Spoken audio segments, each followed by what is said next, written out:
The knock came just after sunset, slow and careful, like the hand behind it was not sure it deserved an answer. Mirabelle stood frozen in the center of her one-room cabin, high in a lonely ravine where the wind always seemed angry and the light never stayed long. Her fingers clutched the edge of her faded shawl as the walls creaked and the coming storm pressed against the roof.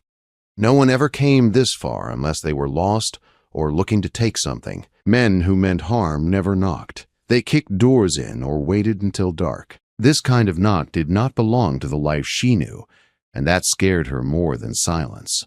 For a long breath, she did not move. Her heart beat so hard it hurt, thudding against old ribs that remembered fear too well. She stared at the warped door and the rusty latch, whispering a quick prayer under her breath, not for safety, but for kindness, for a man who might leave without breaking her or her home. When she finally lifted the latch and pulled the door open, all she saw at first was a chest. A wall of damp wool and worn canvas filled the doorway, broad and unmoving. She had to tilt her head back to see his face. The man standing there looked like he had been carved out of the mountain itself. His shoulders were wide, his hands rough and scarred, his beard thick and dark.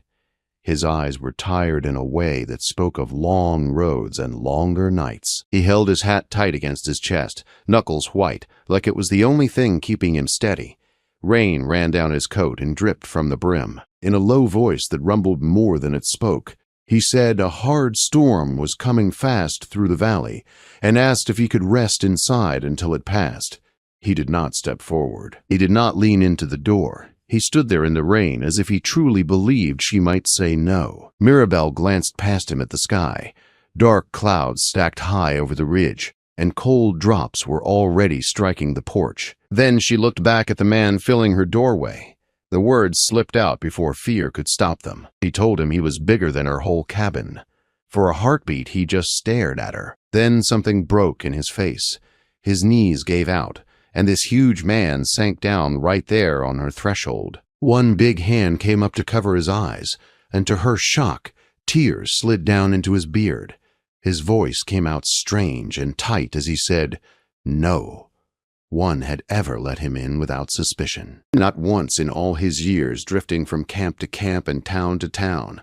Folks saw his size and his skin and decided what he was before he spoke, locking doors and reaching for rifles while he kept moving on alone. Mirabelle froze. She had seen anger before. She had lived with shouting, with blame, with fists slamming walls. She had survived a husband who called her weak and left her sick and alone in a cabin that leaned like it wanted to fall. But a man this big crying over a simple open door was something new. Fear told her to step back. Habit told her to close the door. Instead, something softer rose up through the old hurt in her chest. She reached out and set a small hand on his huge shoulder. His coat was soaked and cold beneath her fingers. She told him storms were not the only things that needed shelter. For a moment he did not move, as if he had to be sure her kindness would not cost her something. Then he nodded once, wiped his face with his sleeve, and pushed himself slowly back to his feet. She stepped aside and told him to come in.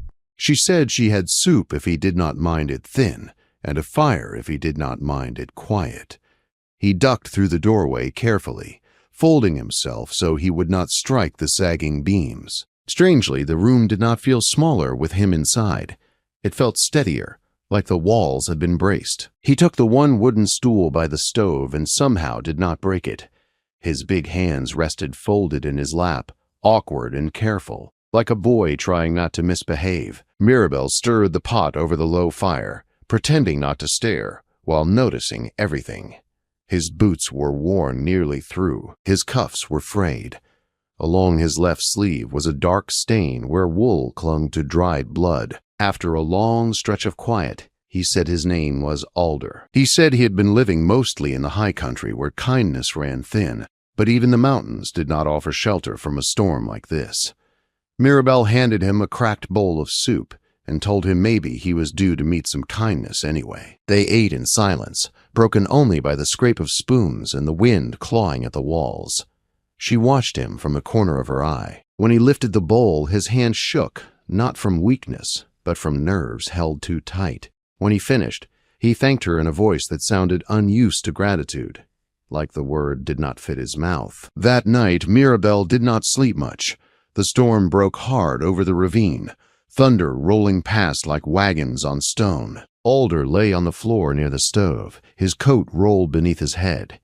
In the low firelight, he looked less like a mountain and more like a tired man. Each time the wind slammed the walls, his jaw tightened, and a flicker of pain crossed his face. From her small cot, the sleeve was stiff and dark. When it shifted, she caught a glimpse of angry, swollen skin beneath. She turned her face to the ceiling and told herself not to ask. Dawn crept into the ravine, thin and gray. The storm had worn itself out, leaving the air sharp with wet earth and pine. Mirabelle lay still, listening to Alder's steady breathing, wondering what kind of man she had let into her home. When he pushed himself upright, the floor creaked. He looked around, confused for a moment, like someone surprised to still be alive. He apologized for taking her space and fire, saying he had not meant to crowd her. She told him it felt strange in a good way to share the dark. That answer seemed to cut deeper than any insult. His eyes shone again before he looked away. When he tried to stand, his left arm failed him. He caught the table and drew in a sharp breath. The wet wool pulled back, and Mirabelle finally saw the wound. The cloth was stuck to torn flesh, swollen and red. She moved without thinking, pulling boiled water closer and grabbing a clean rag. She told him to sit and hold out his arm. For a second, he looked like a cornered animal, torn between pride and pain. Then he nodded and obeyed. She worked slowly, steady, easing the cloth free. Steam rose as she cleaned the wound, her hands gentle but sure. The injury was deep, ringed with bruises shaped like boots and fists. This was no accident. She asked who had done it. Alder stared toward the small window and said he had been near a place called Dead Man's Hollow when a group of men decided he looked like someone to blame. They accused him of a crime he did not commit, circling him drunk and cruel. When they spoke about hurting a girl, something inside him broke. He fought his way free and ran until the trees took him, bleeding with every step. When he saw smoke from her chimney, he stood in the rain a long time before knocking, unsure he had any right left. Mirabelle listened, hands busy, heart heavy. When she finished binding his arm, she told him he could stay until it healed enough for him to travel. It was all she could offer, and more than he expected. The sun climbed higher, turning the ravine gold. Alder stepped outside and studied the crooked cabin. He said there was good bone under the sag and rot, that he could brace the beams and mend the rail if she allowed it. Mirabelle laughed softly, saying the place was hardly worth the trouble.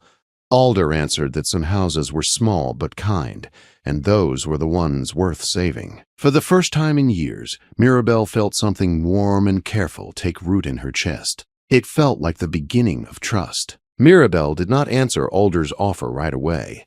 Years of broken promises had taught her to let words sit before trusting them. Alder stood in the muddy yard with his tools bundled at his feet and his injured arm bound tight. He said he could stay 1 week, work on the place, and leave if she asked. A week was not forever. It was just long enough to see a man's shape when the shine wore off. After a long pause, she told him he could have those 7 days, as long as he treated her house with respect and listened when she said stop.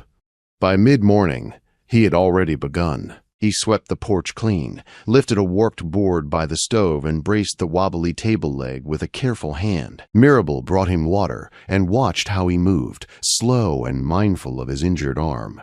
She asked if he had always built things. He said he used to raise barns and cabins near a town called Tall Pines. His words came in short pieces like stones laid one by one. He told her about a sheriff's grown son and a Lakota girl by a creek, about a knife, a fast fight, and a rich man's boy who did not get up again. Alder said he had pulled the girl free, but no one cared about that part. A man named Cass had stepped forward and taken the blame. Cass went to a cell.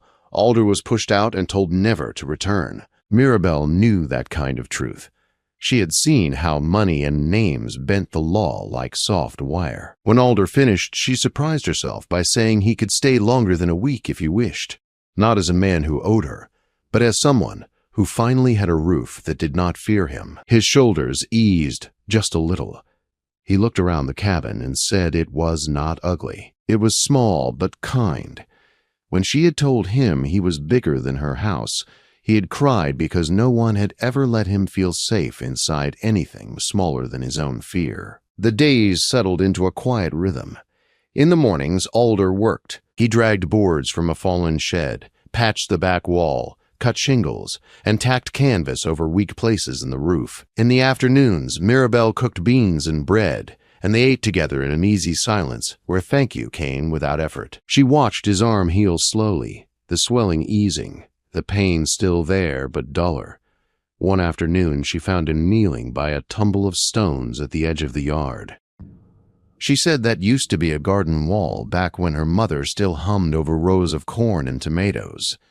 Alder shook his head. A good stone wall, he said, did not fall apart in a neat line.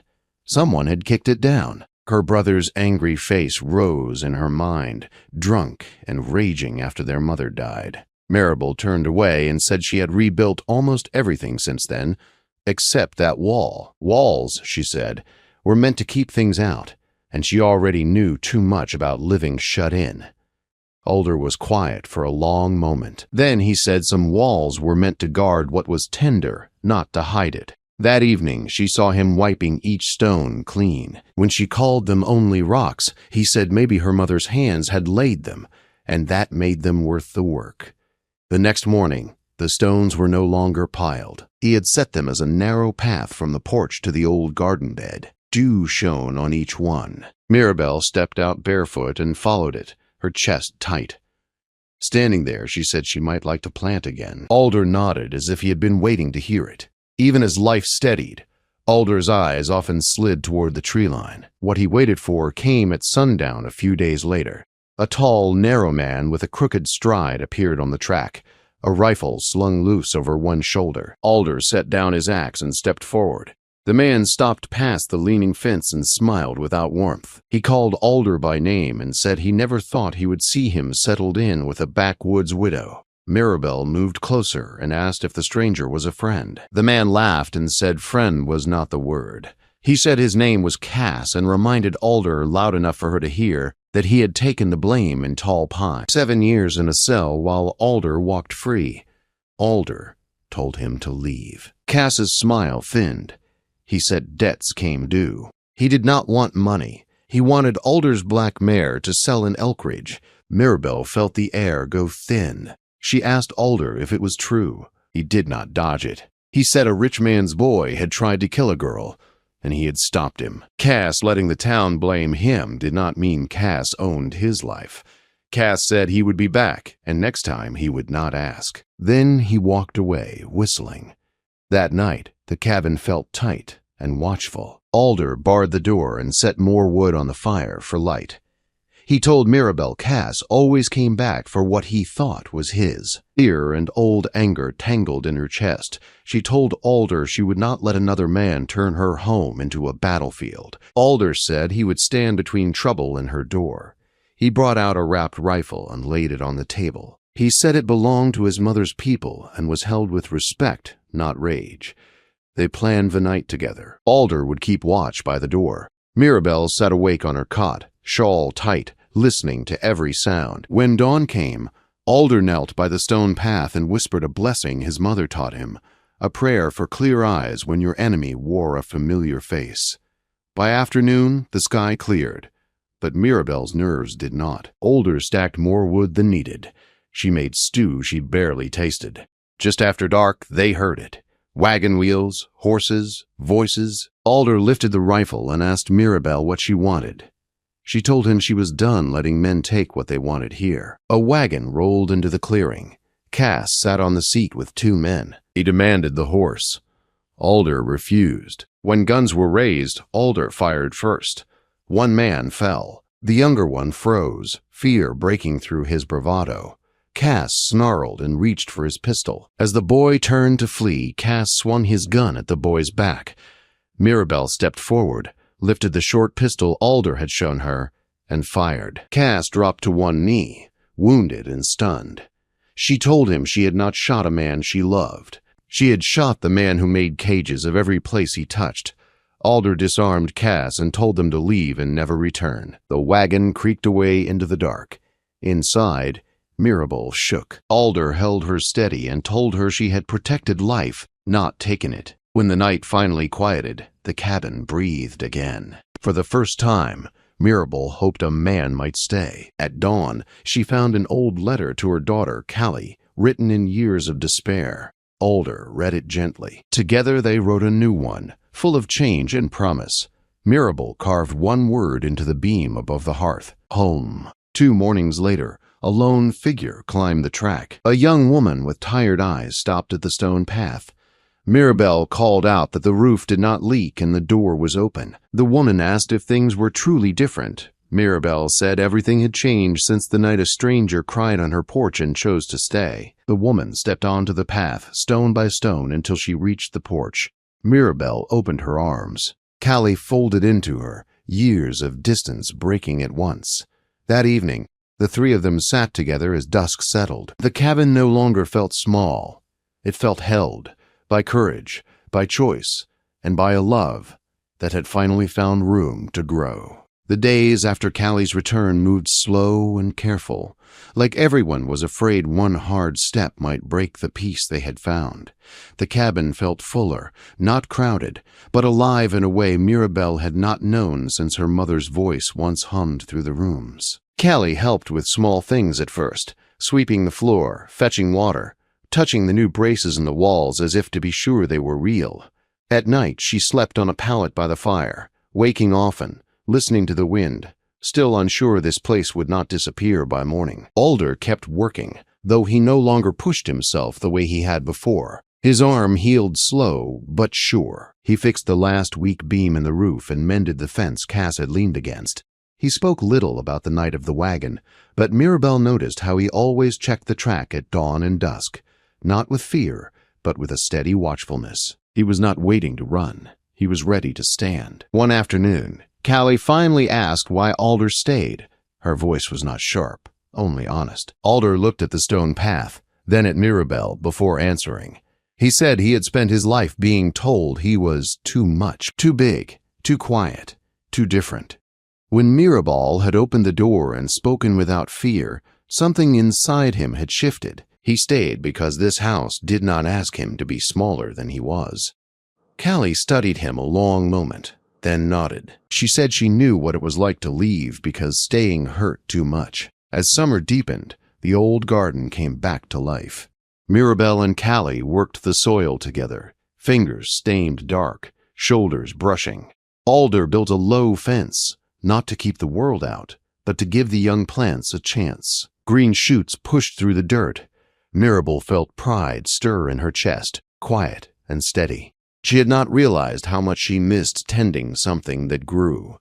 Trouble did not return with thunder or shouting. It came one clear morning with a single rider. A man from Tall Pines, thin and tired, rode up the track with his hat in his hands. He brought word that Cass had died from fever weeks after, limping away from the ravine. Before he went, Cass had spoken too freely. He had told his story to anyone who would listen, bitter and loud. A preacher passing through heard it and recognized the truth for what it was. The sheriff's name was dragged into the light. Questions followed. The rider said a letter would be coming. Alder listened without expression. When the man left, Mirabel saw Alder's shoulders sag, not with relief, but with the weight of something long carried finally set down. He said justice came late and never clean, but it came all the same. That night he slept without sitting by the door. The letter arrived 2 weeks later. It cleared Alder's name. The town wanted him to return, to speak, to stand as proof of what had been hidden. Alder held the paper a long time. Mirabel waited. Callie watched them both. Finally, Alder folded the letter and said he did not need Tall Pines to name his worth. He had already found where he belonged. Mirabel felt tears rise, not from fear of losing him, but from the strength of the choice he made. As autumn edged closer, the cabin stood firm against cooler winds. The roof held. The walls did not groan. Inside, laughter found its way back in small pieces.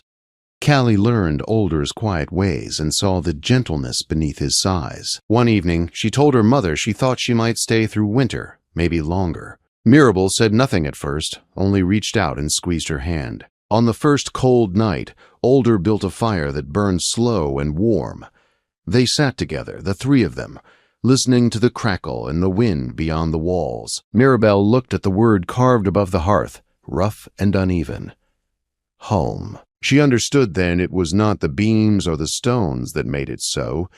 It was the choice to open a door, to stay, and to stand when it mattered. Outside, the Wild West remained harsh and wide. Inside the patched cabin in the ravine, something rare had taken hold. A life not built on fear, but on trust, earned one quiet day at a time.